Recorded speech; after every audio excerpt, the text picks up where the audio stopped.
বন্ধু বন্ধু hello CID দয়া অনেকদিন থেকে কোনো কেস পাইনি স্যার রোজি তুমি কি বল অনেকদিন থেকে কোনো আমার কেস পাইতেছি জি স্যার জলদি দেখো ফোন দিচ্ছ দয়া হ্যালো সিআইডি স্পিকিং কি মারা হয়েছে কোথায় আচ্ছা জানা আসছে স্যার মারা কি মারা হয়েছে মারা চলো চলো দয়া আজকে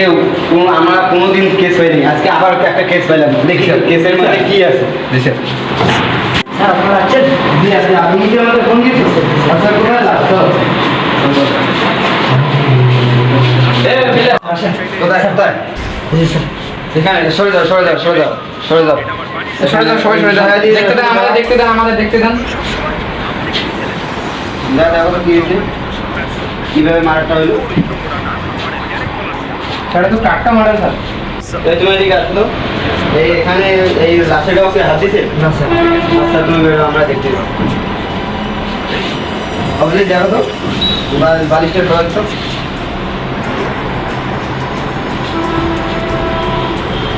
কি সমস্যা কিভাবে মারা গেল স্যার মনে তো হচ্ছে কিছুক্ষণ আগে মারা গেছে। দেখো ভালো করে চেক করে দাও স্যার ফোন পাইছি তো দেখি ফোনটা দেখি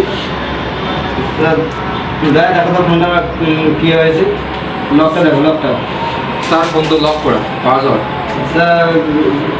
লকার কে ফোন দাও ফোন দিয়ে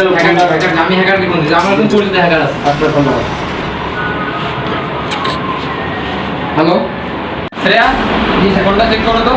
দেখো কন্ট্যাক্টে করার জন্য নাম্বার আছে দেখে তাড়াতাড়ি নিয়ে আসবে ইমার্জেন্সি না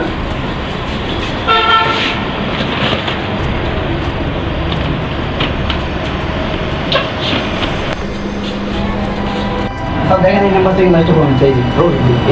রফিক ভাই এই দয়া রফিক ভাইকে ফোন লাগা দেখ আচ্ছা আমি রবি ভাইকে ফোন করবো। এখানে কোনো পাওয়া যায় নাই আচ্ছা হ্যালো হ্যাঁ আপনি রফিক না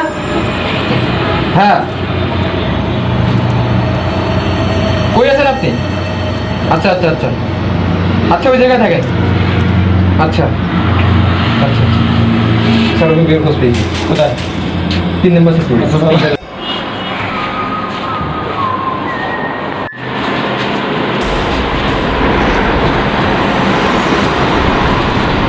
আচ্ছা স্যার জি একটা কথা আমার মাথা ঢুকতেছিল জি বাবু এই কম বয়সের ছেলেটা শত্রু এভাবে মারলো কেন আমি বুঝতেছি না স্যার নিশ্চয়ই কিছু আছে বুঝো নাই জি স্যার আমি ওইটাই ভাবতেছি অভিজিৎ তুমি কি বলো জি স্যার আমি ওই দিকে ভাবছি স্যার আসামি তো এখানে থাকার কথা এই ঠিকানা ওই যে পালাচ্ছে ওই যে পালাচ্ছে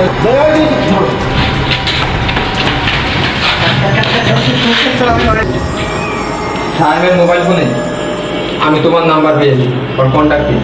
স্যার এর রহস্য কি গাড়ি আমি রাত্রে ওকে ফোন দিচ্ছি কথা বলতে বলছি আসি ছিল সত্যি করে বলো না স্যার সত্যি অভিজিৎ সত্যি কি বলবি সত্য করে বলো সব আমি ওকে তুমি ওকে কেন বলে কি কি স্বার্থে তুমি ওকে মারো এই তরুণ ছেলেটাকে এটা দেশের ভবিষ্যৎ আগে আমার ছোট ভাইকে বলছি তোমার ছোট ভাইকে মারতে তুমি তো আমাদের কাছে আসতে পারতে আমরা আমরা বিষয়টা দেখতাম তুমি এটা কেন করলে আমি কমপ্লেন করছিলাম তোমাদের মতো কেউ ছেলের জন্য আমাদের তরুণ সময় তুমি যে অপরাধ করছো তোমার তো ফাঁসি হওয়া উচিত ছিল দিকে দেখ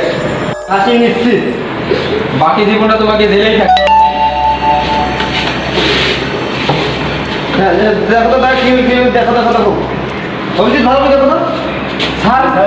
স্যার অবশেষে আমাদের হাতে কোনো লোক স্যার বাঁচতে জেনে পালাম স্যার পালান